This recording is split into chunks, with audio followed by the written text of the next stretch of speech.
Lumabas na ang bagong scooter ni Yamaha na 25th year anniversary release edition, ang Neo S TechMax NMAX 2026 at XMAX 300 2026 at ang T-Max 2026. Lahat ito ay 25th year anniversary edition na fresh release this month. Grabe ang gaganda ng stock na tindig ng mga model na to at putok na putok ang color combination ng bagong design.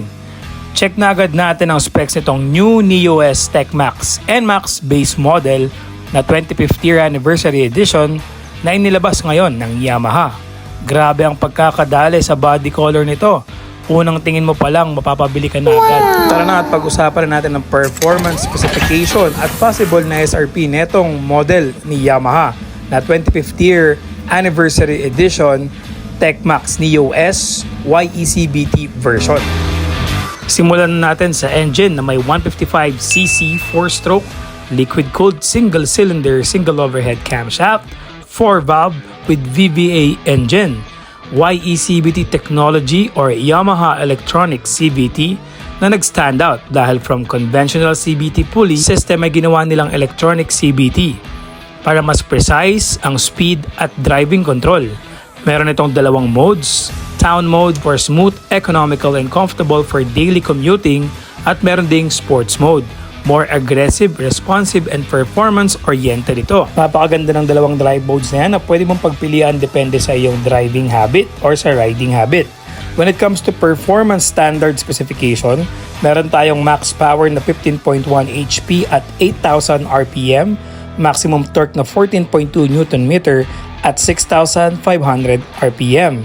Compression ratio 11.6:1 at may bore and stroke na 58 by 58.7 mm. 7.1 liter for the fuel tank capacity at may 45 kilometers per liter recorded na gas consumption. So parang similar to sa TechMax na nilabas na sa atin sa Pilipinas ngayong taon, yung NMAX TechMax na YECBT. At talaga namang feeling ko, baka ilabas din itong 25th year anniversary sa Pilipinas. And here goes the official dimension, this 25th year anniversary edition na Yamaha TechMax. Meron tayong 1,935mm in length, 740mm in width, and 1,200mm in height. It features a 1,340mm na wheelbase at 770mm na seat height. Halos parehas lang talaga to ng TechMax na inilabas sa Pilipinas. May 125mm din to na ground clearance at ang kanyang timbang ay 135 kg. So feeling ko talagang pwedeng ilabas to ngayon sa Pilipinas dahil nga parang kulay na lang yung papalitan nila at yung upuan kasi halos similar siya ng specs kung anong meron tayo ngayon sa Pilipinas. Front suspension naman tayo mga bossing, new and improved 30mm front telescopic fork suspension with 100mm travel. And sa rear suspension naman, dual unit swing shock absorber with sub-tank reservoir na may 91mm movement na travel. Sobrang solid na nito. Wheels and tires specification tayo. Meron tayong 13-inch casted wheels from front and rear with 110/70 size ng gulong sa harapan at 130/70 size ng gulong sa likuran.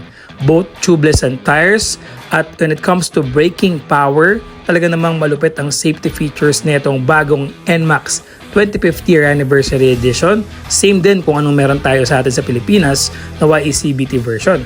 Meron itong dual channel ABS or anti-lock braking system with 230mm front and rear disc brake size loaded with traction control system. So sa mga features naman tayo mga bossing, talaga namang magugustuhan nyo yung mga features or special features nitong bagong TechMax na 25th year anniversary na 2026. Meron siyang 25 liters utility box storage capacity na kaya mag-fit ng one full face helmet or personal belonging like of course kapote and ibang paperworks. Additional storage pa is yung scooter na to ay mayroong front pocket compartment na may USB charging port at yung isa ay may waterproof lid at syempre yung charging port kung saan nilalagay natin ang ibang mga gamit natin sa motor na hindi pwedeng mabasa like yung pera or wallet na mabilisan lang pwedeng hugutin dyan sa may front compartment pocket. 2026 25th anniversary edition also features a 4.2-inch TFT display na may full access sa Garmin navigation. Ayan. So yan, napakaganda pag nag-phone connect ka is meron kang Garmin navigation para sa iyong long ride.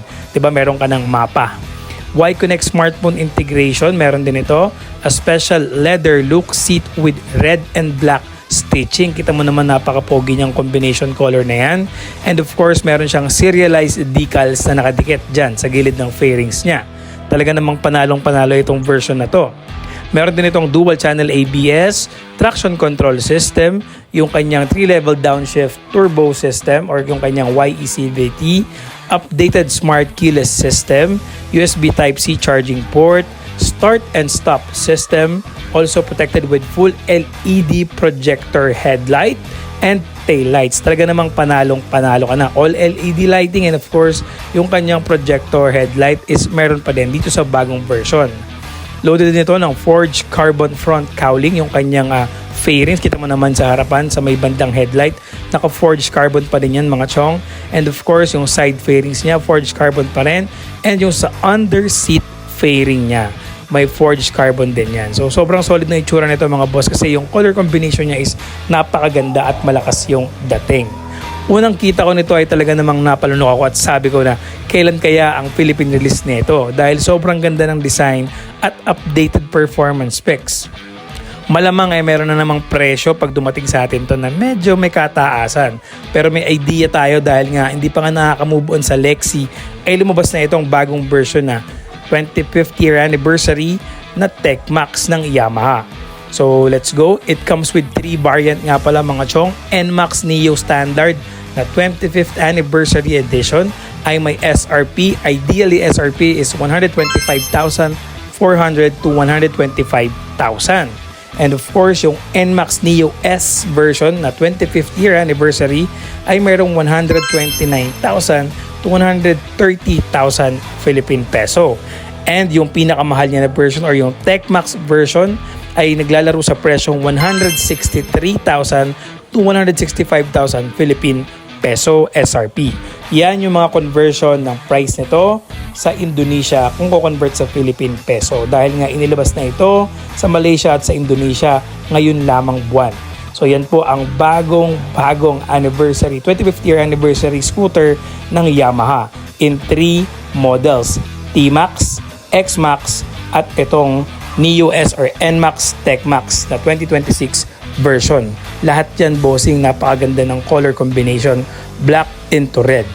So sana lumabas sa Pilipinas kasi halos papalitan lang naman nila dito is yung upuan and yung fairings color. Halos parehas yan ng specs na meron tayo ngayon sa Pilipinas. Sobrang sunod-sunod na po ang labas ng Yamaha sa kanilang mga scooter na malulupit, specifically sa Aerox at sa NMAX, at yung bagong nadagdag sa pamilya nila yung Lexi 155 na available na rin sa Pilipinas. So kosa mamimili ka na lang kung ano ang kaya ng budget mo at magandang investment para sa'yo. Comment mo nga dyan kung panalo sa'yo itong bagong labas na 25th year anniversary na NMAX Tech Max version 25th year edition.